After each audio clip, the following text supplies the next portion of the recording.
तो दोस्तों आज हो गया 20 मई 2022। यूपी समेत देश दुनिया की सभी ताज़ा बड़ी खबरें लेके आए सिर्फ आपके लिए। चलिए फटाफट खबर शुरू करते हैं। उससे पहले चैनल को अब तक सब्सक्राइब ना किया हो तो फटाफट चैनल को सब्सक्राइब कर दें, लाइक कर दें, शेयर कर दें ताकि इसी तरह की खबर आप हर रोज़ देख सके। चलिए शुरू करते हैं आज की पहली बड़ी खबर।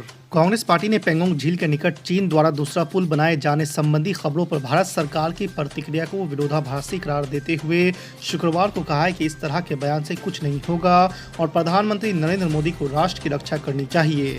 कांग्रेस पार्टी ने सरकार से ये भी सवाल किया है कि क्या चीन द्वारा पेंगोंग झील के निकट अवैध निर्माण किया जाना भारत की भौगोलिक अखंडता पर हमला नहीं है। शिवसेना ने ज्ञानवापी मस्जिद मामले को लेकर भारतीय जनता पार्टी पर निशाना साधा है। मुखपत्र सामना में प्रकाशित संपादकीय के जरिए शिवसेना ने कहा है इन मुद्दों के जरिए ही भाजपा 2024 लोकसभा चुनाव इन्हीं मुद्दों पर लड़ना चाहती है। साथ ही पार्टी ने भारत की तुलना फ्रांस से की है और काशी मथुरा मामले को लेकर कश्मीर घाटी में हिंदू पंडितों के दमन का भी मुद्दा उठाया है। तेलंगाना के मुख्यमंत्री के चंद्रशेखर राव राष्ट्रीय स्तर पर बड़े दौरे की तैयारी में हैं। खबर है कि शुक्रवार को वो दिल्ली के लिए रवाना होंगे।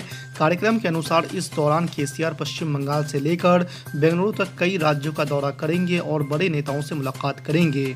इसके अलावा किसानों के परिवार से चर्चा और उन्हें आर्थिक मदद भी तेलंगाना सीएम के कार्यक्रम में शामिल है। समाजवादी पार्टी के वरिष्ठ नेता आजम खान 27 महीने बाद आज सीतापुर जेल से बाहर आ गए हैं। कल यानी 19 मई को सुप्रीम कोर्ट ने उन्हें अंतरिम जमानत दे दी थी। देर रात उनकी रिहाई का आदेश सीतापुर जेल पहुंचा। रिहाई के बाद आजम खान को जेल के बाहर शिवपाल सिंह यादव, उनके दोनों बेटे और तमाम समर्थकों ने जोरदार स्वागत किया। सपा के पूर्व विधायक अनूप गुप्ता के घर जलपान के बाद उनका काफिला रामपुर के लिए रवाना हो गया है। असम में गुरुवार को बाढ़ की स्थिति और बिगड़ गई है और इससे एक अन्य व्यक्ति की मौत हो गई है। प्रदेश के 27 जिले और यहां रहने वाले करीब 7.18 लाख लोग बाढ़ से प्रभावित हुए हैं। असम राज्य आपदा प्रबंधन प्राधिकरण की दैनिक बाढ़ रिपोर्ट के अनुसार नगांव जिले के कामपुर राजसव क्षेत्र में एक व्यक्ति के डूबने से मौत हो गई है। इसमें कहा गया है कि इसके अलावा कामपुर में 2 और लोग लापता है। रिपोर्ट में कहा गया है कि इसके साथ ही राज्य में बाढ़ और भूस्खलन से इस साल मरने वालों की संख्या बढ़कर 10 हो गई है। सुप्रीम कोर्ट शुक्रवार को पेगासस जासूसी मामले को लेकर गठित 3 सदस्यों की समिति द्वारा सौंपी गई अंतरिम जांच रिपोर्ट पर सुनवाई कर सकती है। समिति ने जनवरी में ये रिपोर्ट सुप्रीम कोर्ट को सौंप दी थी। सुप्रीम कोर्ट के पूर्व जस्टिस आरवी रविंद्रन की अध्यक्षता में बनी कमेटी के अंतिम रिपोर्ट पर सुप्रीम कोर्ट के चीफ जस्टिस एनवी रमन्ना की पीठ सुनवाई कर सकती है। कांग्रेस नेता नवजोत सिंह सिद्धू को सुप्रीम कोर्ट ने 1 साल की जेल की सजा सुनाई है। उन्हें ये सजा 1998 के रोड रेस के एक मामले में हुई है। इससे पहले सुप्रीम कोर्ट ने 2018 में सिद्धू को सिर्फ जुर्माना लगाकर छोड़ दिया था, मगर बाद में पीड़ित परिवार की ओर से शीर्ष अदालत में रिव्यू पिटीशन दाखिल की। इस पर सुनवाई करते हुए सुप्रीम कोर्ट ने उन्हें 1 साल की कठोर कारावास की सजा सुनाई है। सिद्धू ने कहा है कि वो अदालत के फैसले का स्वागत करते हैं। ऐसे में सिद्धू का जेल जाना तय है। पंजाब के मुख्यमंत्री भगवंत मान ने गुरुवार को कहा कि केंद्र सरकार पंजाब को 2000 अतिरिक्त अर्धसैनिक बल दे रहे हैं। मान का यह बयान केंद्रीय गृह मंत्री अमित शाह से हुई मुलाकात के बाद आया है। मान ने कहा है कि पंजाब में सुरक्षा बढ़ाने के लिए इन अर्धसैनिक बल के जवानों को तैनात किया जाएगा, क्योंकि नियमित इनपुट मिले हैं कि कुछ तत्व राज्य में अशांति पैदा करने की कोशिश कर रहे हैं। एमआईएम के प्रमुख और हैदराबाद के सांसद असदुद्दीन ओवैसी ने गुरुवार को कहा है कि मथुरा और ज्ञानवापी विवाद का विचार मुस्लिम समुदाय के प्रति अविश्वास और हिंदुओं के बीच सुरक्षा की कमी का माहौल बनाना है। ओवैसी ने कहा है कि इसका उद्देश्य देश को पीछे ले जाना भी है। आपको बता दें कि ओवैसी ने कहा है कि ये उचित समय है कि देश के प्रधानमंत्री इन सभी मुद्दों को समाप्त कर दें और कहें कि उनकी सरकार पूजा स्थल अधिनियम पर कायम है। ओवैसी ने कहा है कि उन्हें कहना चाहिए कि उनकी सरकार देश में विभाजन पैदा करने वाले ऐसे कारणों का समर्थन नहीं करेगी। आपने सुप्रीम कोर्ट को सॉलम एफर्मेशन दिया था कि मस्जिद को हाथ नहीं लगाएंगे। अब तक वो कंटेम्प्ट पिटीशन हियर नहीं हुआ, मालूम आपको?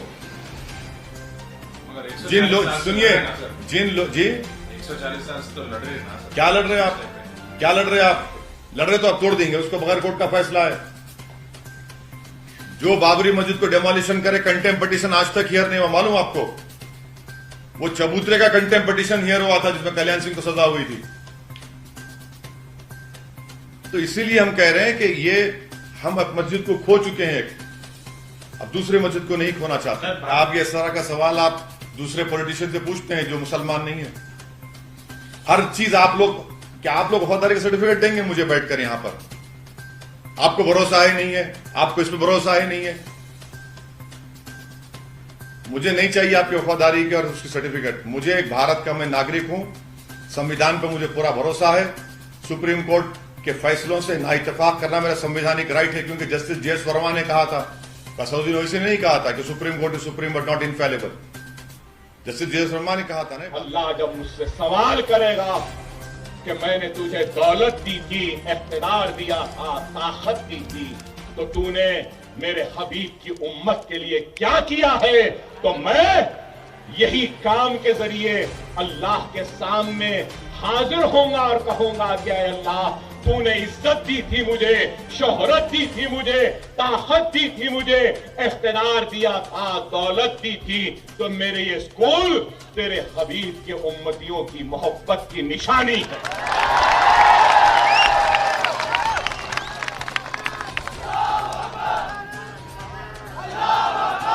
मैं कभी भी न शोहरत के पीछे भागा हूं, न कभी भी दौलत के पीछे भागा हूं, न कभी इख्तियार के पीछे भागा हूं। मुझे दुनिया में किसी का खौफ नहीं है, किसी से डरता या घबराता नहीं हो। सिर्फ डरता हो तो मेरे पाक परवरदिगार अल्लाह से डरता हूं और किसी से नहीं। अरे आज 11 स्कूल है हैदराबाद में। पहला स्कूल कैसे बना आपको मालूम? अभी इम्तियाज जलील साहब ने कहा कि अकबर ओवैसी साहब पे हमले होने के बाद में उन्होंने अपनी जिंदगी को वक्फ कर दी गरीबों की मदद के लिए, तालीमी इदारे बना दिए। मैं ये बात कहना चाहता हूं, मुझ पर हमला होने से पहले, मुझ पे गोलियां लगने से पहले, चाकुओं के ज़र्ब लगने से पहले मेरे 2 स्कूल ऑलरेडी जब चलते थे। अगर मैं आज जिंदा होना तो शायद वो 2 स्कूल के बच्चों की दुआओं की वजह से जिंदा।